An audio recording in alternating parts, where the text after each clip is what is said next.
Okay, trust me. I got it. I believe in you. Okay, here we go. Here we go.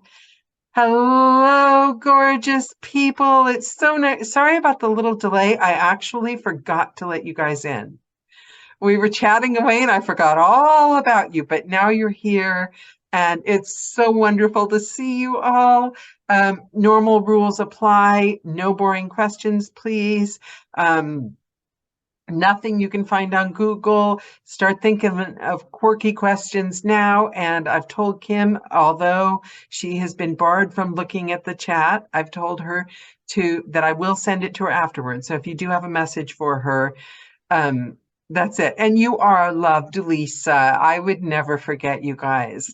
So, okay, so we are ready to go. We are recording. 10-year-old Kimberly. Tell me about her. What was she thinking? What was she doing? Kimberly. Wow, what an interesting question. Where were you? Where did you live when you were 10? Let's see, when I was 10, we had moved back to Florida. So we'd moved back to Florida just before my 8th birthday. So by then, I think we were out of my grandparents' house and into, we were in a rental house in Clearwater, Florida, home of Hooters and Scientology. And gosh, at 10,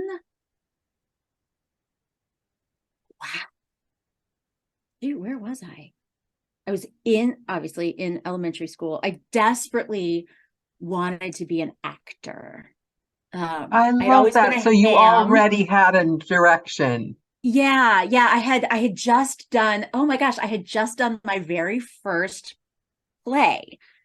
I was Marie in a play version of the Nutcracker. So not the ballet. We just did an adaptation of the original story.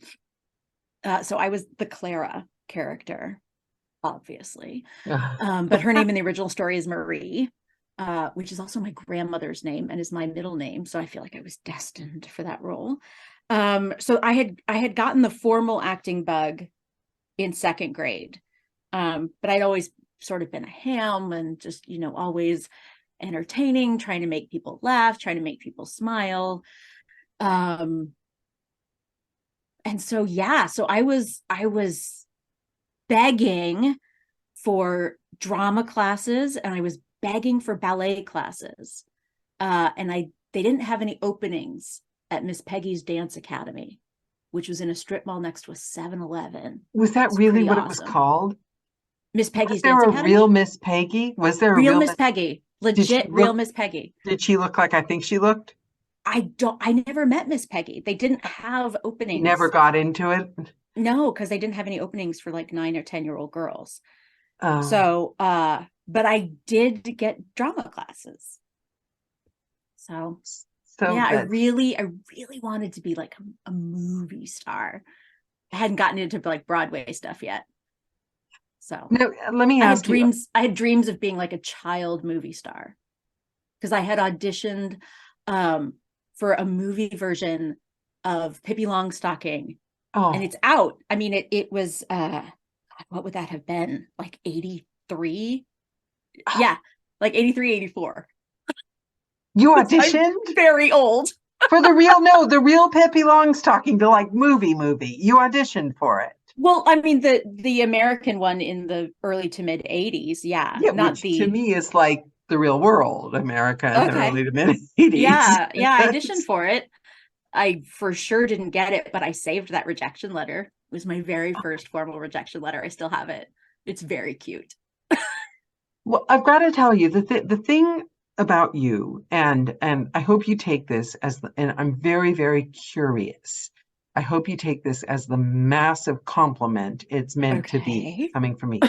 Your name came up on the Patria call because I loved her headshot. I loved her headshot. It was like her lying on the best. And she does everything she does. She seems to do with a quirk or something a little bit off center.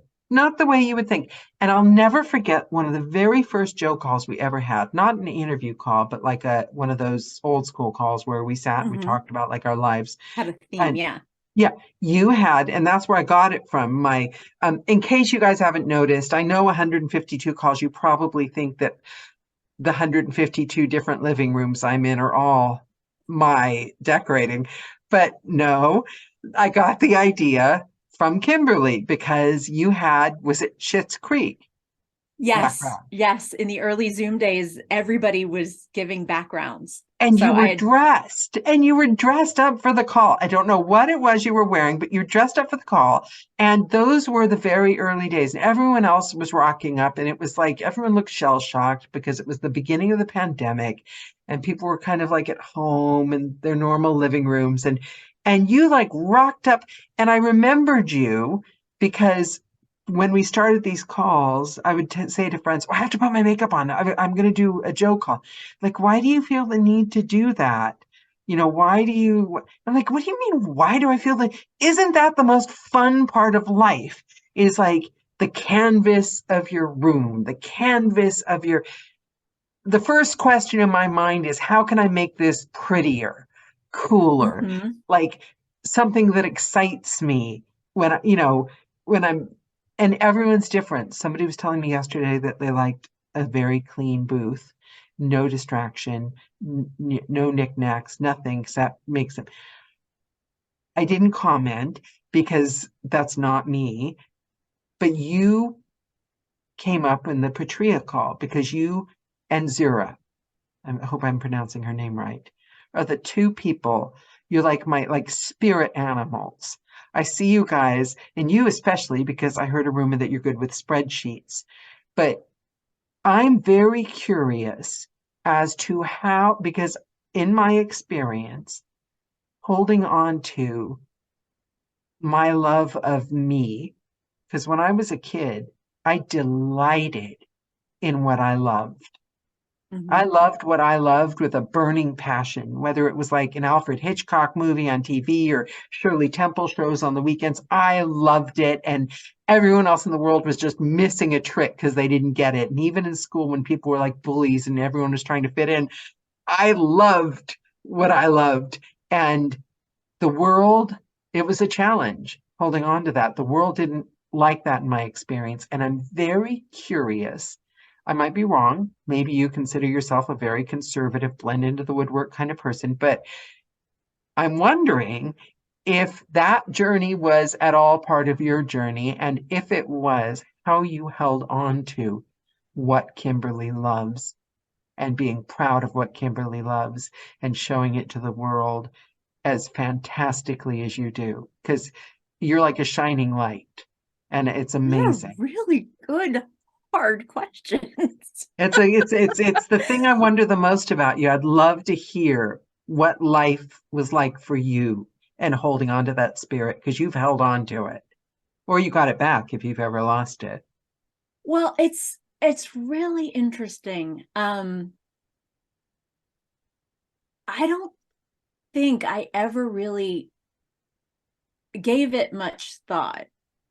I just kind of did what I did and um never really uh put too much stock in it. I was just like, I love color and I like design and like I am a hardcore nester. I don't know if you can see my booth, but there's like a crap ton of stuff in my booth because it makes Yeah. me happy. Yeah. Like visual stimuli make me very happy and lots of colors make me very happy. But in school, Um how did you fare with that in school? Did you not get any pushback or people thinking you were weird? Did you not care or even well, notice no, or I did care quite a bit. Like I was not um I got made fun of for being big and loud and having opinions and being a know-it-all. My first Girl Scout name was Correct All, like a play on my last name, Wetherell, because I would correct people. They would be wrong, and I would tell them that what the real answer was. 2 + 2 is 5. No, it's not. It's 4. Like, and I got made fun of a lot. Um, I had like these horrible, it was called a chin strap. It looked like the inside of a football helmet and had a cup on the bottom. to shove my whole lower jaw back. And people Wow. called me Jabberjaw. Like, I got made fun of Did it all the hurt? time. Did that hurt? Did you have pain with that? Oh, yeah. Oh, yeah. Oh, Because that's, at the beginning, I had to wear it 24/7. Eventually, I could just wear it at night. But like, yeah. yeah, people made fun of me all the time. And I am still friends with like my one best friend in elementary school. Because I had just the one. And I had just one friend in high school, and we are both still close. Not I three of love us that. together, but yeah, no, I got made fun of all the time, and I would go home crying, crying and sobbing to my mother, and nobody likes me, and everybody makes fun of me. And I carried that for a really long time. You know, now I'm just starting to learn things about rejection sensitivity dysphoria and all of that like stuff. Finally, like now that I've crossed over into the 50s, like I'm finally only just now starting to come into my own and be like, fuck all you guys. Like, I love my color. I love my crazy David Bowie shirt. Like, if you don't, have toenails. But you held Um, on to it while you weren't feeling good about it. You still kept doing it. You still held yeah. on to it. Yeah. Cause I chose a fake name and faked being like the cool kids. I did. I went to a new school and wow. lied. I even lied to the teachers. They had to know my real name, but they let me do it. I said I was Lisa. Oh my So, because goodness. I thought that's a normal name. It's a very And cool name. and I acted really stupid, and I just looked at guys with my eyes wide open, and I dumbed Yeah. down and I didn't dumbed have myself any down too. opinions, you know, Mm-hmm. gesture to your chest whenever you're having a conversation. So Oh, I didn't they know just that suddenly go one. dumb. Interesting. Yeah, that was my way of getting through, which looking back at it, honey, Yeah. go I on. mean, something I still carry over to this day. I remember there was a day where somebody had said something and I wanted to correct them. And I just had heard all the echoes in my head. And I just started to go, well, I don't know, but, and that has stuck with me for the rest of my life. Even still, I will couch a correction in a very gentle, questioning way rather than like just, no, you're wrong. And Yeah, even as a director, I mean, it's courteous as a director. Like it's ended up serving me well. But in the beginning, when you're a child and you're just told that you're bossy and you're loud and you're brash, and nobody likes a loud kid, nobody likes a you smart learn to give away girl. your power so you don't intimidate people. Absolutely. And I don't know. I did do it, but then I still would go home crying every night, even, into my adult years. It's a really hard thing to unlearn. Yeah. And I'm just now finally starting to unlearn it Yeah, 40 years later. and you also have to, because you become, I think, when you're that person, and again, I'm not speaking for you, but I know this Excuse me. generally holds for a lot of people. When you're that person and you understood what it's like to be misunderstood and not seen, you learn to empathize, but Mm-hmm. you learn your lesson too well. So then you never want to make someone feel bad. So you don't Mm-mm. say anything about No. yourself because you're worried about, I mean, I know I do. I'm very self-deprecatory. Self-deprecatory. Oh God. As a narrator, you question every word you say. Right? I'm like, to make other people feel safe. I'll give you an example. The guy, I'm not saying it's always a guy. I'm sure women have done it as well. I'll just, for this example, use guy, who, if you mention anything about your tech going wrong anywhere on social media, he's usually someone, or she, of course, is usually someone you barely know at all. And they will post, calm down, dear. It'll all be fine.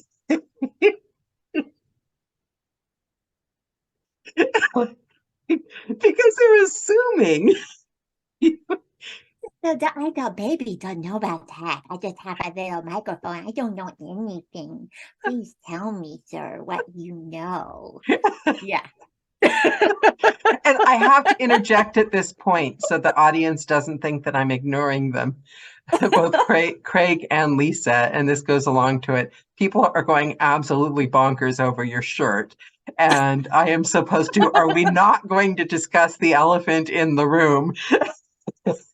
Okay. We all love your crazy Bowie shirt. Could you tell us about it? Yes, this is my best worst pandemic purchase. So I saw it's the only thing I've ever bought off an Instagram ad. And I both love it and deeply regret it. So it was advertised like this breezy cotton linen blend Oxford shirt. Like it appeared to have, just all of this comfort. And of course it was like this crazy, they had a bunch of different crazy David Bowie prints, but I absolutely loved all the different faces of David Bowie. And it was, oh gosh, it was maybe like 3 years. When did he die? 2015, 16. Anyway, were you searching David Bowie shirt? No, I mean, how do you run across? It's the algorithms. They just know, right? Oh. So it had come through and I was like, holy crap, I need that shirt. So I ordered it. I assumed it was a scam. I spent $40 on it and I was like, well, there's $40 I'll never see again, but I got to try, right? It's a gamble, especially in those early days. So it showed up and I was like, holy crap, it wasn't a scam. But I pulled it out of the wrapper and you can't tell because it looks amazing on camera. It is a shower curtain. It is not a cotton linen blend. It is polyester, unbreathable nightmare fabric. It is the worst. Burke wants to wear that shirt to a business meeting. And I had, when I purchased it, I am a woman and I ordered a woman's large. And what the internet ad did not show, and I'm going to show you, is this like absolutely ridiculous baby doll ruffle back. That makes it even better. I mean, it's a very girly shirt. It is horrible. It is the worst. However, and years later, I'm on TikTok. I was wearing this for some TikTok nonsense and everybody was like, oh my God, where did you get the shirt? Where did you get the shirt? Where did you get the shirt? And I'm like, I don't know. It was an internet scam. I have no idea where I got it. Like I couldn't find it again to save my life. And somebody, God bless TikTok, came up and said, that's a design by an artist named Helena Green. And I'm pretty sure she didn't authorize that. So this is a stolen. So then I look her up on Instagram. Sure enough, it's her design. Somebody ripped it off, made a huge profit off of her stuff for like 5 minutes. And I was floored. And I was like, I'm never wearing this shirt again. Like, I feel terrible. But so every time somebody asks me, I have to give the actual artist credit, even though it got stolen by some ripoff artist somewhere. So credit. So that's the story of the shirt. And I'm sweating like a freaking horse right now because it does not breathe. Those are my favorite clothes. I can't wear it in the booth because it's that like material. That is my favorite material. The kind that like hugs your skin and doesn't breathe. Oh. The cheaper, the better, because it makes you just look ironic. No, thank you. Like a London 90s movie. Hard pass. No. Oh, I didn't mean to raise my hand. Sorry. Put my hand down. I love it. I love it. I love it. I love it. Okay. So we're talking. But it looks great on camera. It looks great on camera. And these days, camera is a lot. We're on camera a lot. But yeah, I want to talk about, I'm fascinated by this subject. And I mentioned before the call, I won't give the whole long story, but how I was thinking recently about the things that we think about ourselves and the things that we think. We all know that sometimes our perception is different than reality. But what I didn't understand. And I've been thinking about this because my email went haywire and I've got years and years of emails. So I'm trying to save them and sort through them. I'm seeing things that I don't remember getting. I was a different person when I received it. When I did receive it, I thought it was something totally different. Now I'm looking at it and it was like, oh, and I'm thinking about the times that I thought so and so meant this. But our perception of things, and I think with the whole digital online world, it's so easy to miss cues and miss cues about ourselves. And in this industry as freelancers, especially since, and I'm just going to say this out loud, guys, because everyone's pretending it's not a thing. But since November, I have had a message on Messenger every single day. I've missed one day where somebody completely different, because they see the Joe show or they're my friend or they reach out, has reached out and mentioned, not asking for help. Some of them just mention it in passing. Some mention it on Joe calls. I'm not hijacking this. I swear we'll go back to you in a second. But they've I'm mentioned. happy to have you talk. It's great. It's. I do have a point, and I'd like to hear your take on it. I think you'd be a very valuable. A lot of people went through dry spells, and you get swept away in feeling like you're alone in the world. I see posts, I have people contacting me. I only have such and such books. If the ones with the more confidence will tell you that. And then I looked at my emails today and I realized, because I'm getting all these messages, I'm thinking, oh, there's not as much out there. And I'm looking at the things that I did get and how much, just plentiful, how many people reached out. And this contact with this writer, this person that came back, but I didn't think that counted because that wasn't the jobs that I had. More jobs last week than I have this week. Where's my work? Where's my work? And today I'm full of gratitude. And you work with narrators. And this is my point. I swore I'd come back to you, the actual guest. My point was that the thing I hear about you, whereas you're a narrator first, but as a director, and I think it's because you're a narrator first, and also because of your background, which I'd love to talk more about. The thing that narrators said the most about you was, Kimberly made me see this in a different way. And I realized it was right. And made them see what? Somebody. I never listen to myself. I talk to people all day long. I never listen to myself. I have no idea what I tell. I can't give you exact examples, but you might remember like 7 or 8 months ago, I reached out and asked if you wanted to be on a Joe call. It was because somebody had done something. I can't remember what they had done. That was like brilliant in like a narration or something. And they said, oh yeah, I got that from Kimberly Wetherell. I don't know if it was Jim Seabrook. I don't know who it was, but somebody said, oh, I got that from Kimberly Wetherell. And then there was another Joe call where somebody was like, oh, Kimberly Wetherell says this. And then I said something about how I dress up in costumes in the booth. And I think if I might be wrong, but they said, oh, Kimberly Wetherell suggested this. I don't think you realize, but it goes to my point about me looking at my emails. We don't notice these things. We don't notice the 100 little blessings. Because if these people have come to me, a total stranger, I mean, we're Facebook friends, but it's not like we're chatting every day, and it's come onto my radar. You're touching people's lives, changing the way they feel and the direction they're taking and their confidence in their job. And you hadn't even clocked it. And I'm sure they must have said something or shown appreciation, but we're all so busy looking at how we measure up in work. I don't know if you are, but you're a busy person. We don't stop and see those things.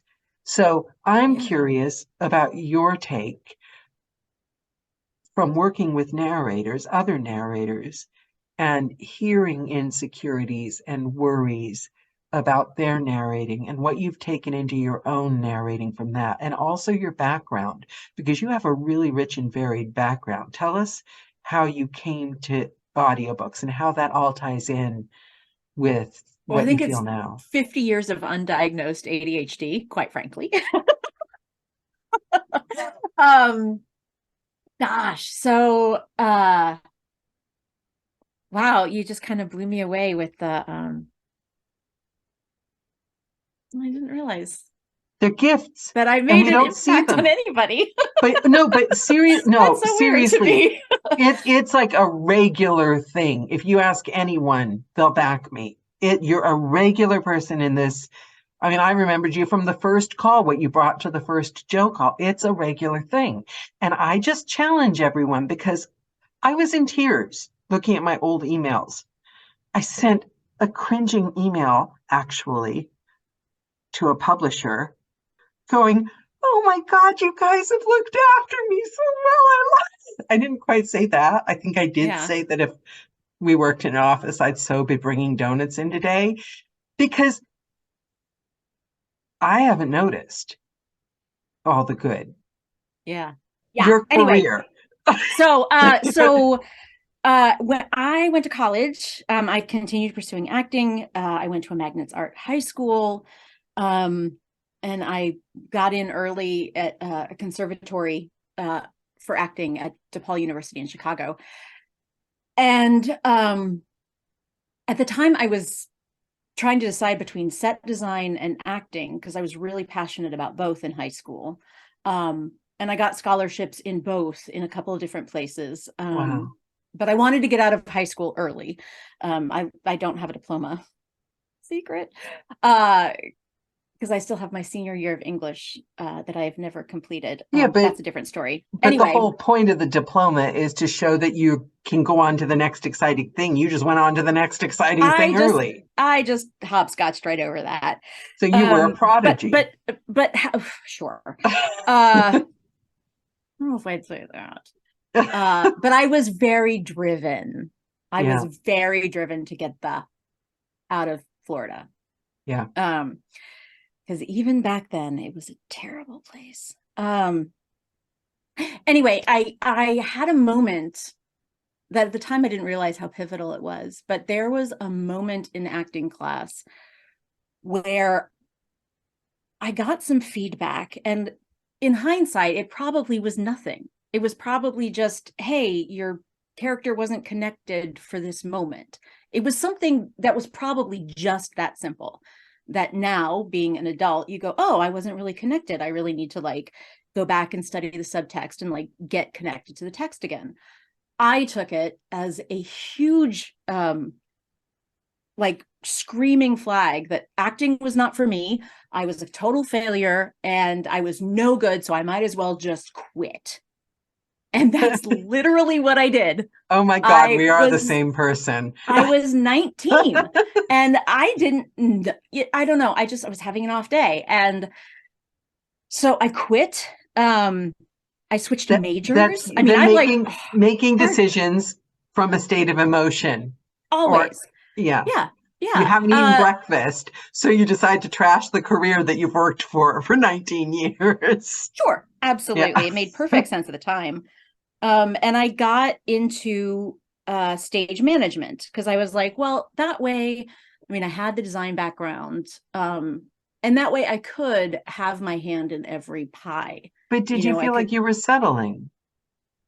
Not at the time, no. You loved them both equally? No, the switch flipped. And I was like, I'm not an actor. I am a stage manager. And I'm not saying that stage management is settling. I'm just curious as to. No, the flip switched. I was just like, I'm done with that. So anyway, that's a hard job though, stage management. That is full on. But it turned out great. Because long story short, I was at the theater conservatory, and the music conservatory at DePaul did one fully staged opera every year. And they would hire the theater school students to do all the tech for it. So I started in my freshman year, I ran a follow spot. And the only thing I knew about opera before then was Bugs Bunny and Elmer Fudd, Kill the Wabbit. And it was Mozart's The Magic Flute. And I did not know that opera could be something other than, sword and magic helmet. Yeah. You just I'm something about the Mozart, even though now you study the Mozart and it's that is a terrible opera in the big picture world, but the music is just gorgeous. And I was like, oh, there's something to this. And I could read music because I played the flute for a whole long time. And it was everything that theater was, only more of it. You have 50 people in a chorus. You have an entire orchestra instead of a 5-piece pit band. You have, the scenery is huge. The lighting is complicated. Like, it was everything that kept my brain firing on all cylinders. And Yeah. I loved, and then I had the music, and it was just so much fun. And then as I left school, I was doing summer stock, all the summers in between, and as stage manager, you'd still not well, doing and the as acting. actor, and I was doing Okay. like cabarets and stuff at the summer stock too. Oh, So, cool. so I still But like you doing still fun kept your things. foot in. You still kept your foot in the acting. Yeah, I was Yeah. just, it was silly fun. It wasn't anything to be taken seriously. Anyway, so the person who was the tech director at the time was the tech director at Opera Memphis. And so I walked out with my diploma and into a full-time job as a stage manager at Opera Memphis. And I just Wow. got completely absorbed in opera. And I had a very wise, so I did that for a while. And then I had a very wise production manager when I was in Santa Fe, who was like, you have too many opinions to be a stage manager. Because again, I'm like loud and something's wrong, and I'm just going to say that's wrong. And if there's a world-renowned fancy director who misinterprets the music or didn't study his Italian and got the translation wrong, You didn't. I might not have said it out loud, but I definitely said it to myself at the desk vocally. I'm like, that's not what that means. That's not what that chord means. Like, that's not what the minor key means. And so I was just guided gently. You know what? We need an assistant director on this project. Why don't you shift over into that? And then I realized that directing was probably where I was going all along. Yeah. And then flashback to when I was in my middle school acting classes, and my mother told me, like, after I'd started directing for a bit, she's like, oh, well, Elizabeth knew. I'm like, what are you talking about? She's like, remember your old acting teacher, Elizabeth? I was like, yeah. She goes, remember when you were doing those scenes from Antigone, Jean-Louis Antigone? I was like, well, I mean, vaguely. She's like, Elizabeth pulled me aside, and I was 12 at the time, maybe. And she pulled my mom aside, and she's like, your kid's a director.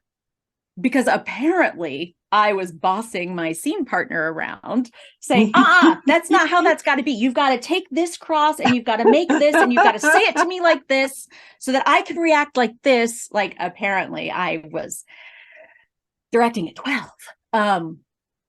I love that. So I love that.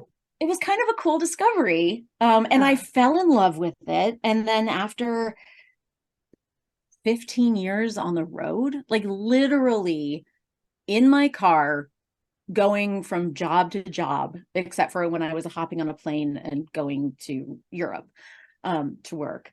I mean, I only had my car, and this was still pre-email address. So I didn't even have an email address or a cell phone. Like, every time I got to a place, I would call my mom. I'm like, I'm at this corporate housing, or I'm at this, they're putting me up at this So in hotel, case I disappear, or you know that I've been murdered in such and such.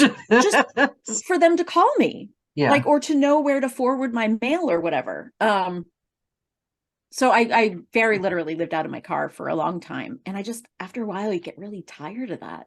But do you think that made you a really resilient? I mean, because I find that travel changes who you are every single time you do it. Do you think that built up a very resilient strength in you?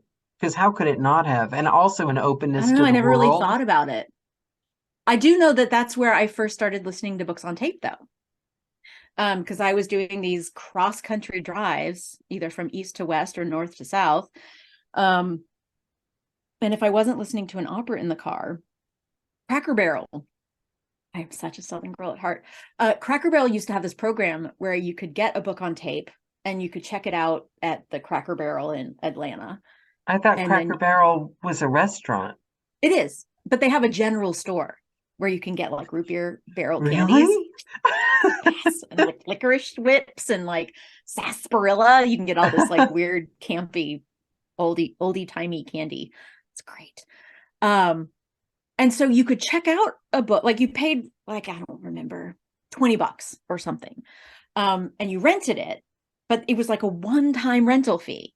So you could check it out in Atlanta, listen to a book all the way until Texas or Oklahoma or wherever I was going, where there was a Cracker Barrel, and you could turn it in and get another one.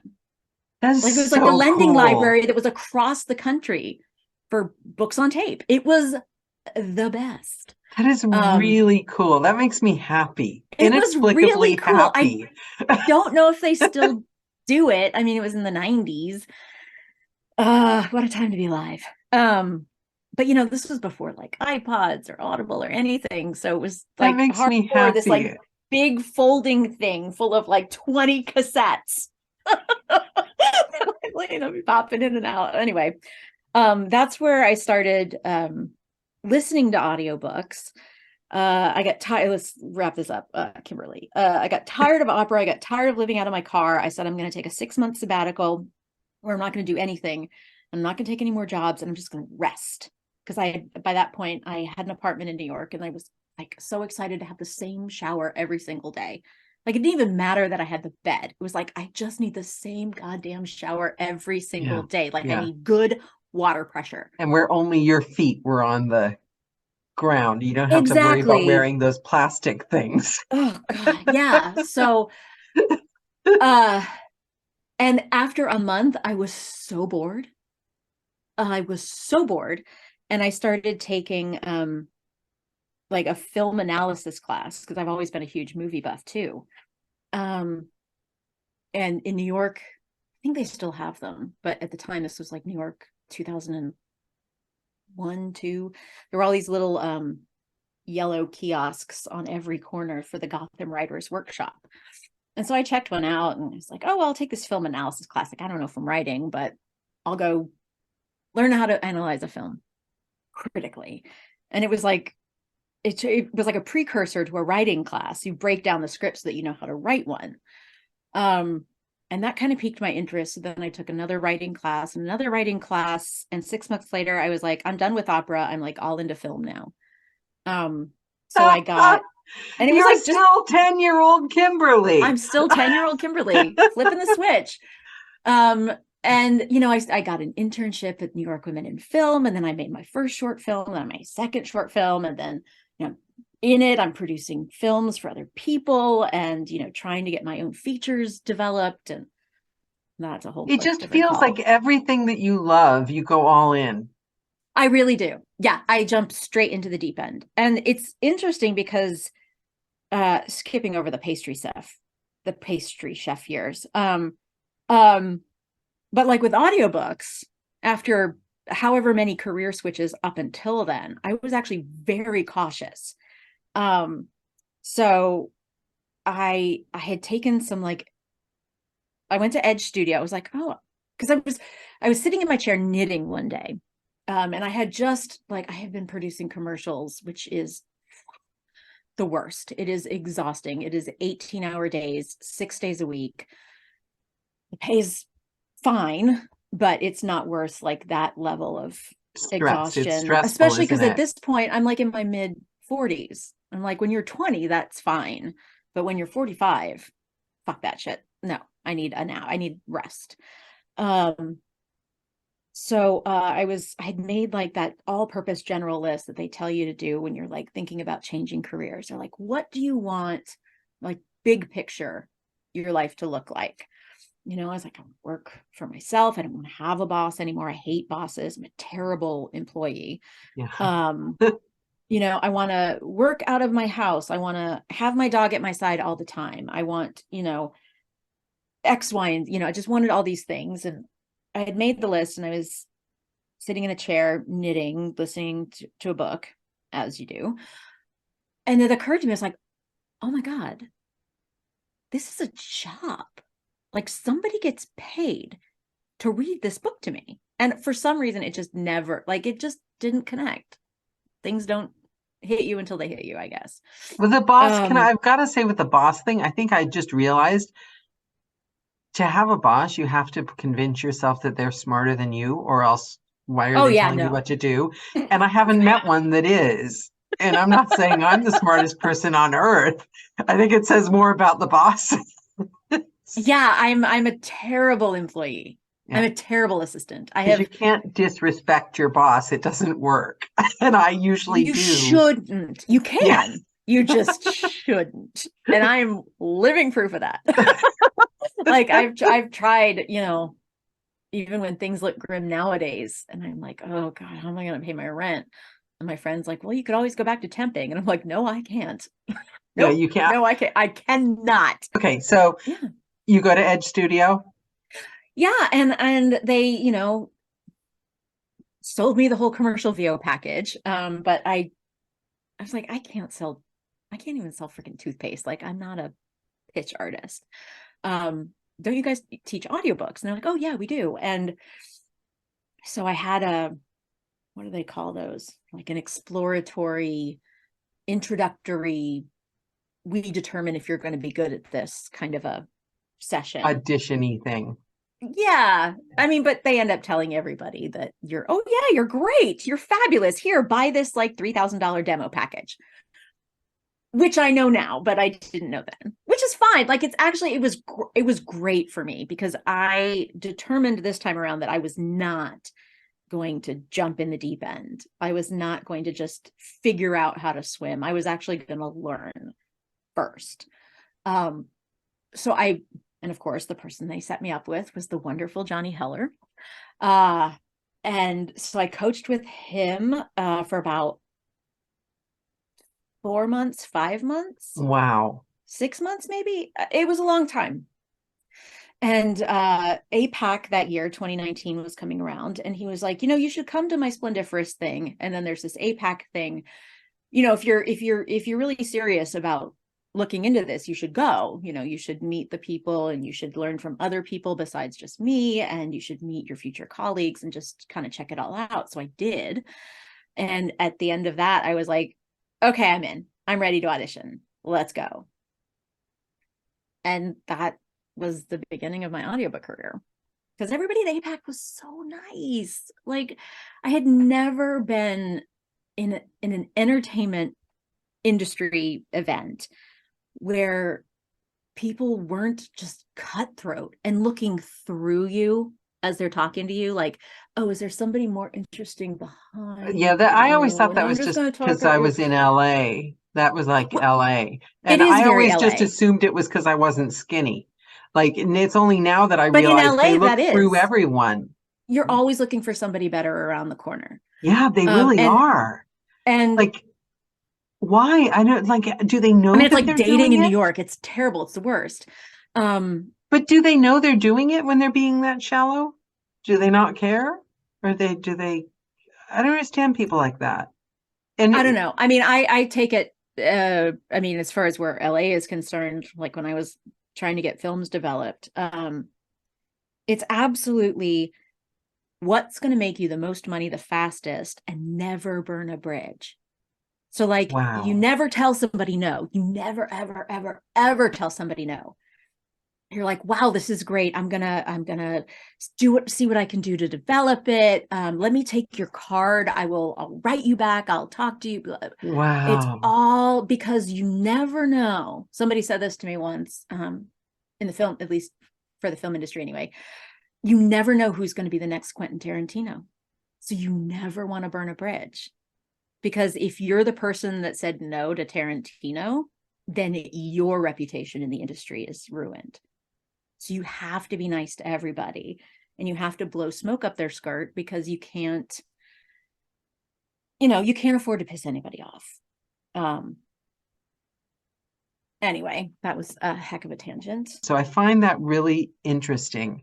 And I wonder, did you become cynical? Because all the industries that you worked in, you must have come across a lot of people of all types and had to learn to play the hierarchy game. And how did you Absolutely. learn to do that without becoming kind of like cynical? I didn't. I was very cynical. I Really? did not jump into this industry because I knew how cutthroat every other industry is that I was a part of. I mean, you want to talk Really? cutthroat? Work in commercials. You think film is bad? Work in freaking commercials. People will absolutely undercut you, because the pressure is high and the compensation is commensurate. So it's really good money, but you will work your ass off to do it. And somebody will undercut you at the drop of a hat because they I want had that. someone in a lobby for a commercial try to like completely eviscerate me. And I realized later that it was because she wanted the job. Yeah. I never really. People are not shy about it. They absolutely know what they're doing. And Wow. and I just, when I was at APAC, I didn't see that happening at all. People were like super welcoming. I remember I had my first, I went to APAC and it was called Director's Diagnostic at the time. And I was set up with PJ Oakland. And, I was like, I don't have any audiobooks and I don't really know what I'm doing, but I really, I've been a book nerd since I was reading since I was 12. And, I used to win competitions in high school for doing these 10-minute one-person interpretations of plays. So, you're doing all the characters, but you're also doing the physicality. And so and it's just like, all of this was triggering all those bells from high school, stuff that I used to do years ago. And it was all coming back and I'm like, and I really love it. And I'm so excited. And he was so encouraging. Like in other industries, they would be like, oh, you've got to do your time. You've got to slave away. You've got to blah, blah, blah. Like everybody was just so welcoming, even with no audiobooks and no experience. And I still wasn't like 100% sure that I was going to do it. And it was all about the people in the industry that convinced me to join it, because I was so hesitant, because I knew how hard it is to enter any kind of entertainment industry. Like you never start from where you left off. You're always back at the beginning. Yeah. And you're treated like an idiot that you don't know anything. And the thing with audiobooks is that you have all of this life experience that you can bring to a book, to a character, to an author's text. The more life experience you have, the more valuable you are. And everyone else that you're working understand. But the thing is, like you said, PJ has this intensity, and he literally channels every single bit of passion and intensity to help you. You'll never find somebody. But then the other thing is, I often get asked, I've been asked a few times if I can introduce someone to someone. Yeah. Can you introduce someone? Like they'll have just started. I just have a couple of books. Can you introduce me to someone? And what do you say? Well, I said, and I hope I didn't put them off, because I say, you're welcome to join Cup of Joe. Check out Narrator's Roadmap. Check this out. Check that out. There's so many resources. Come join a call. Hang out with us. Have you joined this group and that group? If I introduce you to someone, it's not going to make a lick of difference to you one way or the other, because it's not about you getting, even if you got one job and got lucky from that person, that's not what it's about. Because, and people think that when we say, oh, you've just got one book or two books, you're not being judged because you only have one book. We all know that you've got tons of life experience, but I want to know that you've put the time in to hang out with us or watch a few videos, and that you know who Kimberly Wetherell is because your friends know. It's that way. I'm not judging, but that's where you got to put your boots on the ground. You've got to build relationships. That's what you've got to do. And even if you're one of those really successful jobbing narrators that we don't see on social media 24 hours a day, they've built relationships, maybe different ones with studios, but they have done the time. So I think, and a while ago, there was a thing where narrators were starting during the pandemic, and there was a thing being sold. Oh, you're an actor? You want to make a little bit of extra money? Become a narrator. I'll show you how to get this mic. And I'm all for everyone trying everything. And I also never had a problem with that, because I know that narrating is not an easy piece of money in a gig. And if you love it, you're going to have to do it for a long time, or you're going to just you've tried it and it was nice knowing you. But when that all started, I think there was a bit of a feeling of among people. I'm not saying among me. I'm saying among people. Mm-hmm. I swear to you, not among me, because I do the cup of Joe. Right. Somebody actually told me you're encouraging people that have barely any books to come in and I was like, that's not the case. We're all in this together. The only prerequisite is you want to be here with all your heart. You love it because you love it and you want to be here. Not you'd like a little extra income so you can pay for your Chinese food this weekend. Right? You want to be here with the world's all your most heart. expensive Chinese food. But yeah, for sure. That's all I care about. That's what I judge people on. I barely know how many books I've done. Really? I'm going to know how many books you've done? I want to know that you love it and that you're going to put the work in. And by the work, I mean, you're going to be there for your friend when they have a dry spell. You're going to be the one. That's half our job these days. Right. Thank you. Is support is being human bras for our colleagues and friends. Yeah. Absolutely. So I'm not going to be impressed with your post that you just booked such and such. And I'm not going to be impressed. So how am I going to help you with that? Who am I going to introduce you to that's going to give you the magic bullet? Well, and I think the thing too is that what newer people may not realize is that when somebody is recommending you, it's not just you to them, it's your reputation as well. Yeah. Because if you introduce person A to producer B, and if person A sucks, then that reflects badly on me. Because I just used that credit, if you will. You only get a couple of asks in your life with people. I mean, unless you're best friends, but then that's not transactional. But with those kind of things, I think you only get a few.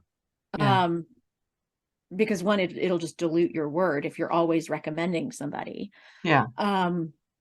So the person who's recommending you has to know you, has to believe in you, has to vouch for you. So yeah, I don't and I don't want to be. I think I only just last week introduced somebody for the first time and said, I said to a producer, I was like, you really need to know about this person. I had somebody did a warm handoff to me, and it was great. But you see, I had somebody offer to recommend me, and I said no. Kind of kicking myself for that now, but because I want to make it, on my. I mean, it's a bit. Listen, if this makes you feel any better, I had someone vouch for me and said, tell me 5 people that you want me to introduce you to, and I will vouch for you. Because I had the moment that we all have where it's like, I'm not working and all my coaches are telling me that I'm great and I'm doing all the right things and I just can't break through. And this person said to me, they're like, all right, I believe in you. 5, give me 5 names. And they did. And I have not gotten a lick of work from it. So even when somebody vouches for you, that doesn't mean that's not a golden ticket to suddenly working with the producer of your dream. I think the big question, I'm not talking just narrators, I'm talking all actors and artists and painters, how to get work, because in order to do what we love, we have to survive, and it's always there. We'd be crazy if it wasn't, because we're taking the bravest step in the world. But how to get the work, I think, is the wrong question. Because I think it is too. Yeah. How we feel right now, how we manage our feelings and our relationship to the work is the question. And we don't ask ourselves that. We ask ourselves how we're going to get the work. So even that one-off, that's what you said. I was recommended. It didn't result in work. People say, I went to APAC. It didn't result in work. I went to APAC. It did result in work. I went to APAC. what It's works all for a one giant person is crapshoot. exactly. But what are you doing right now? How do you feel right now? What's your journey like?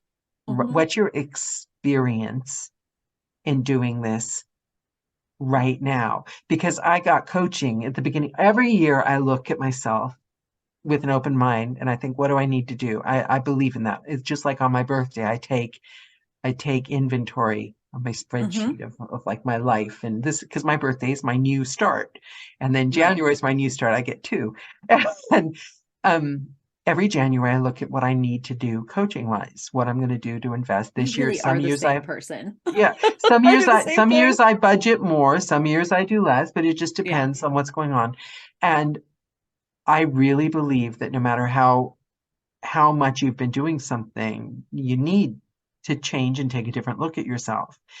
But what I realized from this year's coaching, um, that it wasn't what I learned, it was what I realized about the people that coached me.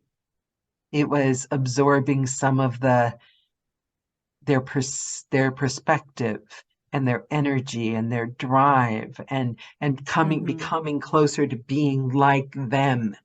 I think it is a very intangible growing as a person, Mhm. you know, because we have to change as people. Because if you're a person that's like worried and insecure about your paycheck, and then you book 20 jobs this year, you're still going to be an insecure, worried person. And what happens if you don't get a job?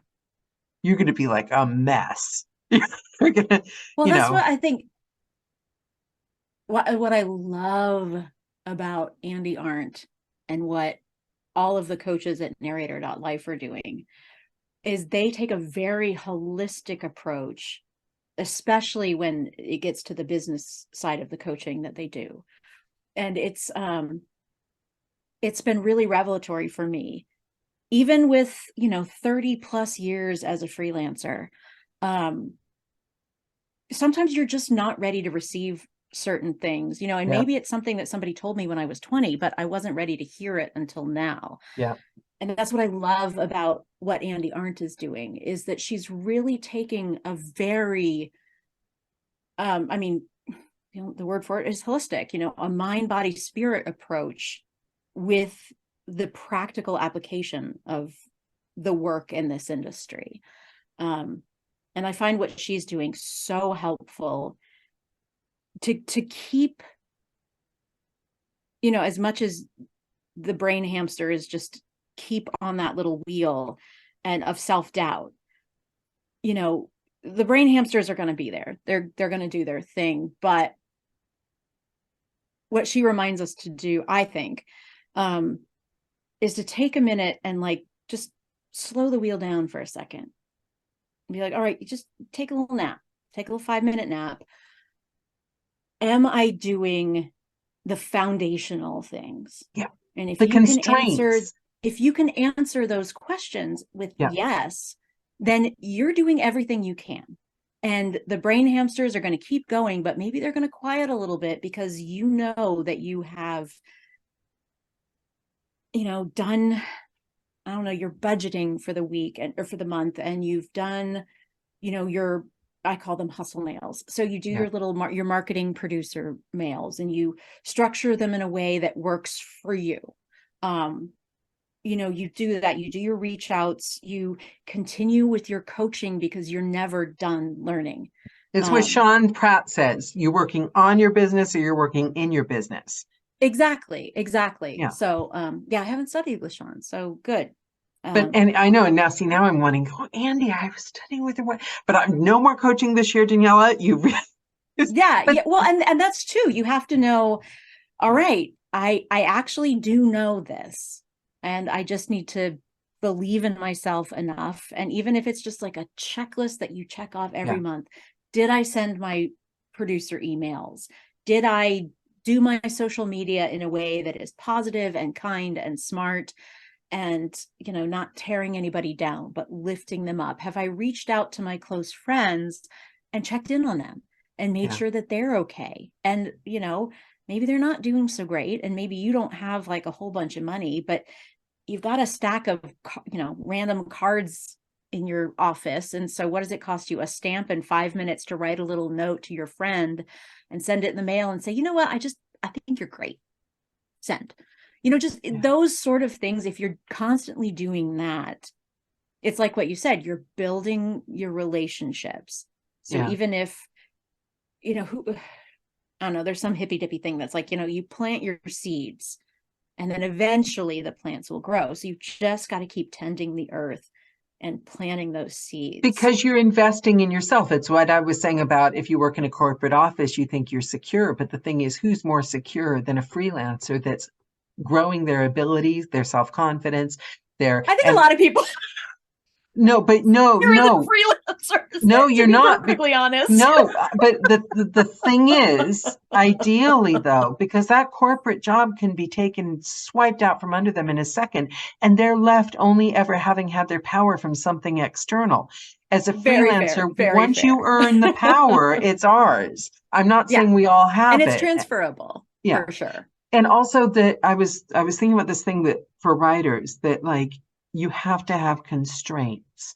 If a writer is faced with a blank page, okay, they're not going to do their best work. They're going to go crazy because you have to have, and that's why a lot of the exercises they give writers, think of yourself in this situation, write this poem with only consonants, we have to have self-imposed constraints. So that's what our pillars are. Daniela, you have to go to bed before 3 a.m. You have to. I'm sorry. You have to leave the house occasionally. And it's the same constraint you give a child, isn't it? You're not going to let your child starve all day and then sit up at night and snack till 3 a.m. watching Netflix. I'm not saying I do this. Obviously, this is the hypothetical freelancer. And I'm not saying that I know exactly what you're talking about. You're going to ask your child to occasionally go play outside and not play with their video game all day long, 24 hours a day, and surf online to strangers and tell them their personal life, every detail. Yeah. Probably you wouldn't let your child do that. Good thing I don't have kids. Oh, sorry. It's parenting. And Kim says, so what's your answer to this? Kim says, how do we grow as an artist? It's a lot of what we've been saying. Do you have any other suggestions? How do we grow as an artist? Yeah. Distraction. And that's a weird answer, but like immersing yourself, this is something that's always helped me, is immersing yourself in something else. So go to a museum. Get the old adage, just get your nose out of a book and go outside. So apply that to whatever, to another art medium. Go to your local coffee shop and hear the little jazz trio play for the night. It will go to a museum and see great works of art. Go to a gallery and see bad works of art. Like just get out and fill your life. Inform your senses with other things. Give your brain a freaking break, but fill it with nutrients that are going to. It's the old artist way thing where you take yourself out on artist dates, and the next thing you know, you're going to take the jazz improvisation thing that they were doing on, Pick 5 or Straight No Chaser, and you're going to hear this like interesting thing that they do, and you're like, oh, that melody is really interesting, or that pace is really fun. And then you can take it back to something else you're applying, and you're like, oh, well, they had this freedom to do this, so maybe that will give me permission and freedom to do this, and to be wildly inspired by a great piece of art that will do something to your soul, and it will keep you revived and refreshed. And you're not trying, you're doing something else. So you let go of trying. So by default, your mind is open, and you can hear the messages that your muse is giving you. Well, yeah. Even just, it's like, the shower thoughts. If you just turn your brain off for a second and do something mindless, you'll be, oh, that's what I need for that character or that chapter, or for this, the next email that I'm going to send. Oh, this is a great nugget. This is something hilarious. I'm going to put this joke in. And that's really going to tell the producers that I have a fabulous sense of humor and they're going to put me on that next comedy book or whatever. Like, I love the idea of shower thoughts. And I talk about this, but like, I am the biggest foam body ever. So I need to start, like, now that the weather's getting nicer, I need to take my own advice. Yeah. And take my nose out of a book. And well, the Artist Way is fun. on audio finally. So, and I saw it the other day. The full unabridged? Yeah. I've don't seen the know abridged if it's one. I don't, oh, is it There's don't know. There's an abridged one that Julia Cameron herself narrates. No, but I think someone else short, narrated it's like 2 this hours. one. No. Who, what? Someone else Oh, narrated cool. this one. And I think it's long. Cool. Because I have never, ever been able to get through The Artist's Way. I started and then I think, oh, I'll start when I've got time. It's a commitment. It is, Yeah. It is a time commitment. I only did it for the first time like 2 summers ago. And I did it with a group of 4 people. We held each other's feet to the fire and we did our morning pages every day. And we almost did an artist date every week. And it was wonderful to just, take a chapter a week for 12 weeks and to discuss it and to inspire us. And I'm realizing I kind of maybe need to do that again because it's time. Yeah. Because you need to do it. I mean, I've fallen off with my morning pages, and God knows the last time I took myself on an artist date. So yeah, I think, okay, now, Kimberly. Sure. For Daniela. the YouTube audience that's going to be watching this for the next 300 years. No pressure. What, if anything, do you want them to take from this call? Advice, a funny joke, something, if anything you'd want them to remember from this conversation with you, what would you like it to be? I think that whatever you do, just be authentically yourself. And that's a really crappy thing to say. I realize that because I've been told that so much in my life and I just was never ready to hear it until I was ready to hear it. But for whatever you do, you really, even if as actors and narrators and creatives, you can put on a show, you can be a character, but the truth will win out. So why not just make your life easier and be yourself? Like I producer emails, for example. What are the million rules that we've heard about sending business emails? They need to be formal. They need to be short. They need to, be concise. I realize short and concise, I was saying. But you've got to bring up something about them. But you don't put emojis in it, or you don't, you keep things like formal. I break every single one of those rules all the time. Because I can't not be myself. I can't try to come up with a good sentence that has the right structure and doesn't have too many commas in it or too many parentheses to explain the thing that I just said. I write how I talk. And I can't, it's not even that I can't, I just don't want to be somebody else. And as a result, casting, I gotta say, the things that I do get cast in, frequency aside, they are always just like dead on. Yeah. Because I am always myself. And I don't try to convince somebody that I'm going to be really good at this genre, or I believe my voice has the thing for that. Like, I just don't. I'm too old and I don't have the energy. So just be your damn self. Yeah. And if you really love something, don't be yourself to get their approval, because that's what I did. They said, be yourself, be authentic, be yourself. So I was like, oh, if I'm myself, they'll like me. So then I was myself, and they said, no, not that self. Right. why are you don't be like that. Be less. be less, be something. And then, but then Go there's find no less. winning that game.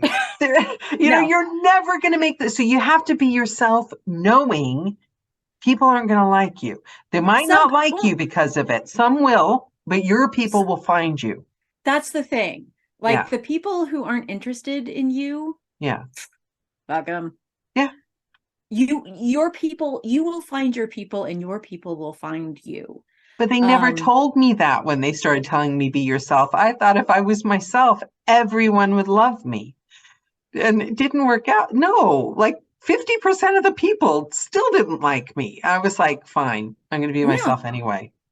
Right. Because what do you have to, because what, you're going to put on some mask for whatever producer that you really want to impress, and then you're not going to be able to deliver that mask because, oh God, what did I tell this person versus what did I tell this person versus who was I to this producer and who was I to that producer?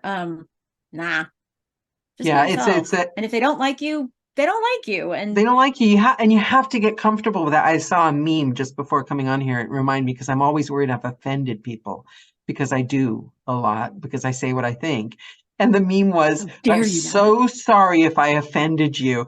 I definitely wasn't my intention. It was just a really big added bonus. I must find that immediately. I really like that. Yeah. You know. Yeah. I like that. Okay. Be yourself, Kimberly, and fuck everybody else.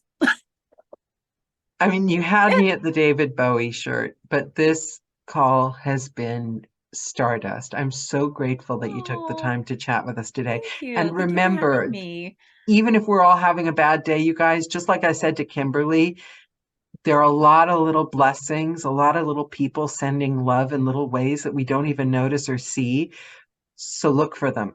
It's like Mr. Rogers, look for the helpers. There are a lot of people out there sending us that good energy. And if you don't see any helpers, then it means it's your turn to help somebody. Yeah. For sure. I firmly believe that 1,000,000%. Love that. If you don't see anybody's helping you right now, then maybe that means it's your turn to go help somebody else. How I see it anyway. This is gold. This is wonderful. I love you guys. Mwah! Bye, Kimberly. Thanks. You're amazing. So much. You're all wonderful. We'll talk later. Bye. Okay, bye. Bye.